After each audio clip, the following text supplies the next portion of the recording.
ورحمۃ اللہ وبرکاتہ۔ حضور قبلہ مفتی صاحب ہمیں یہ بتائیں کہ ہم بخاری شریف کا مطالعہ کس طرح کریں؟ جی وعلیکم السلام ورحمۃ اللہ وبرکاتہ۔ دیکھیں آپ نے بہت اچھا سوال کیا۔ آگے آپ بھی بخاری کا مطالعہ کریں گے 1.5 سال کے بعد۔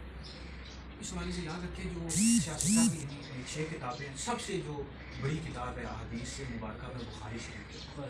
کتاب اللہ کے بعد سب سے بڑا جو رتبہ ہے وہ کس کا ہے؟ بخاری شریف۔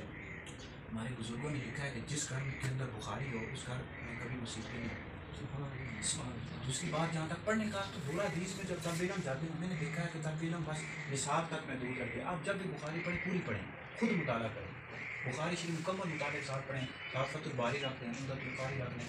میں نے جب دورہ حدیث کیا میں نے پڑھنا کہ بخاری مکمل پڑھی، بخاری مکمل پڑھی ہے، تو اس کا فائدہ مجھے بہت زیادہ ہوا۔ ساتھ بخاری پڑھتے بھی جائیں اور ساتھ نکاح کے نام لکھتے بھی، تو اس سے آپ کو یاد رہے گا، ٹھیک ہے؟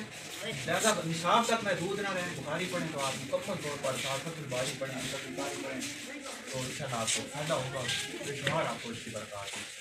اللہ تعالیٰ نے عمل کی